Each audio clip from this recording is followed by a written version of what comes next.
अस्सलाम वालेकुम नाजरीन। पाकिस्तान की बदलती हुई सूरत हाल पर इरफान खान साहब के पास चलते हैं। जी अस्सलाम वालेकुम।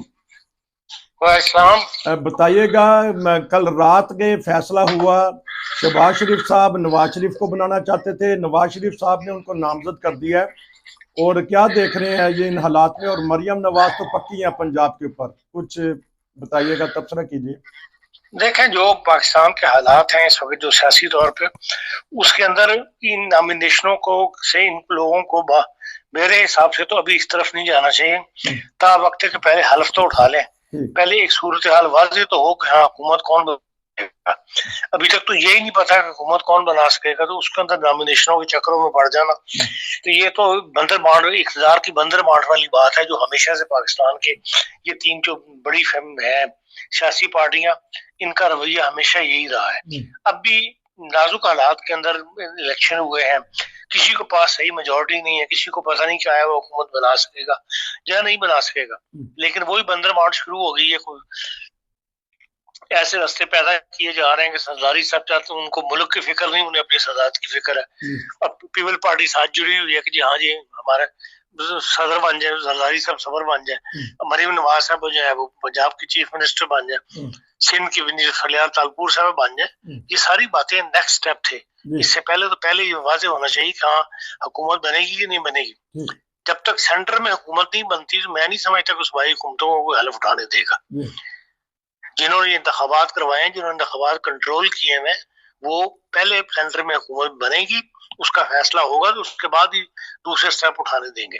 इसलिए यही शिकवा है इन बड़ी पार्टियों से कि ये इख्तियार की बंदर मार की तरफ इनकी तवज्जो होती है, बजाय इसके कि मुल्क को आगे ले जाने की तरफ तवज्जो करें या मुल्क की फिक्र करें। इनको अपनी फिक्र जो है वो पहले बढ़ जाती है, और वही सूरत हाल जो है इस वक्त सामने नजर आ रही है, जिसका नुकसान होगा मुल्क को लिए भी और उसके लिए भी।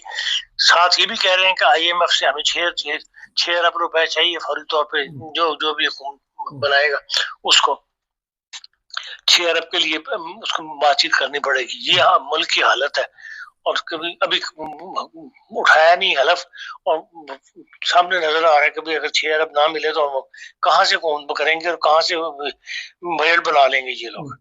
उसकी फिक्र करनी चाहिए, बजाय इसके कि अपनी बंदर बांट की फिक्र कर रहे हैं।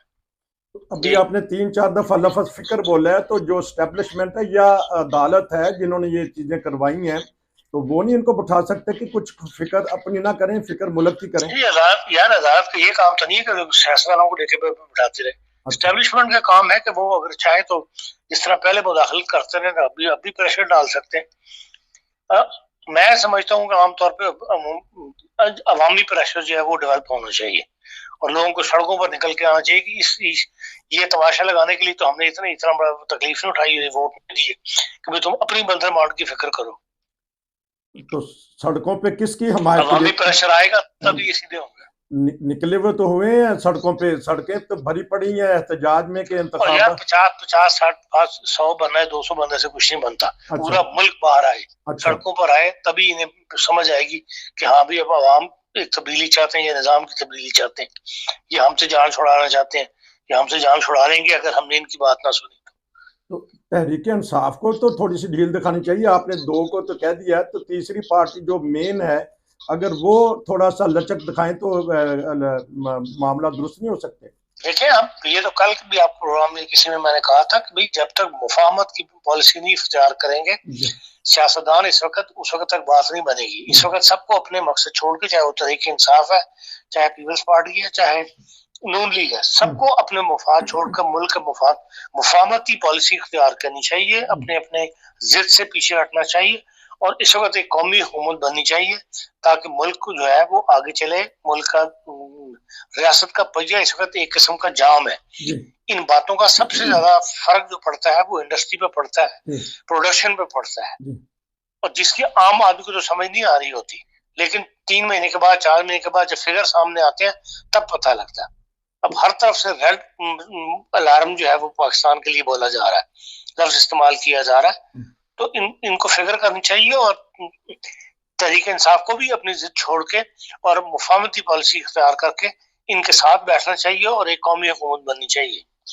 कल वो बैठे तो थे चौधरी शुजात के घर, तो उसमें नुमाइंदगी तहरीक इंसाफ की नहीं थी, तो अब कौमी चौधरी शहजाद के घर वही बैठे हैं ना जो जो पुराने सियासतदान है। जी चौधरी शहजाद की क्या वैल्यू है? वो तो सवाए इसके कि चलो एक वो पुराना सियासतदान है, अब ना उसकी समझ काम करती है ना उसकी अकल काम करती है। वो तो एक एजाज के तौर पे वहां चले गए, 3 सीटें हैं उसके पास। असल मसला तो 3 बड़ी पार्टियों है, ये आपस में मिले। अगर नवाज शरीफ को, अगर जुल्फकार अली भुट्टो, जरदारी को, बिलावल को, नवाज शरीफ को इस वक्त इमरान खान के पास जाना पड़ता है तो कौमी मफाद का तकाजा ये है कि इनको चले जाना चाहिए। हो सकता है कि उसकी अकल टूट जाए इस बात के ऊपर आगे या कि उनके, भाई 2 बड़े सियासतदान, ये 2 बड़ी पार्टियों के सरबराह मेरे पास आए हैं। तो या उनके नुमाइंदगान इमरान के पास नहीं जाना, इमरान की जो सीनियर क्यादत है उससे जाके मिल रहे जी। तो ये इसका आपने तो कहा कि एक मुआशी तौर पे नुकसान हो रहा है, तो आगे भी इस तरह का 70 की दहाई में हमने ये देखा कि फिर मार्शल भी आ गए और नुकसान भी उठाना पड़ा, मुल्क भी 2 लख्त हो गया सियासतदानों की खींचातानी से। अब क्या खतरात देख रहे हैं आप इसके अलावा?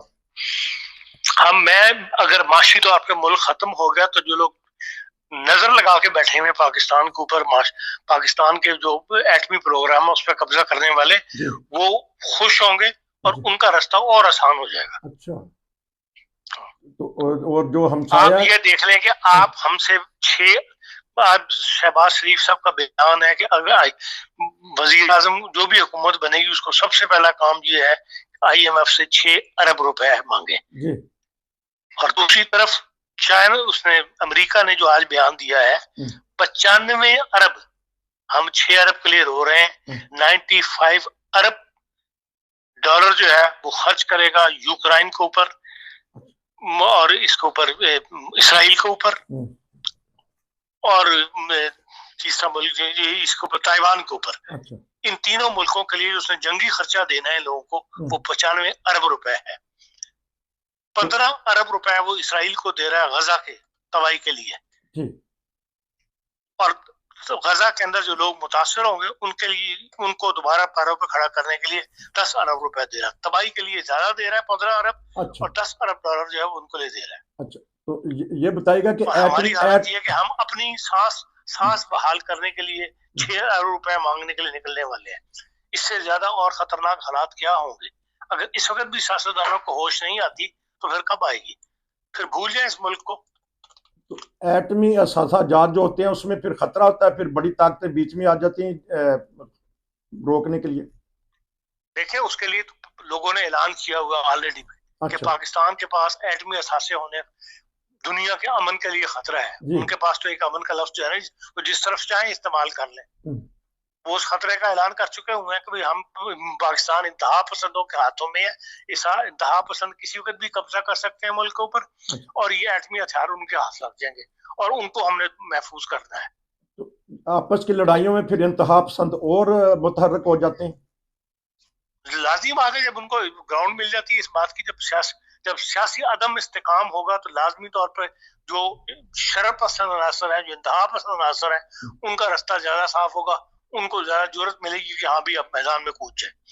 यही सूरत हाल दिन ब दिन बढ़ती चली आ रही पाकिस्तान के अंदर।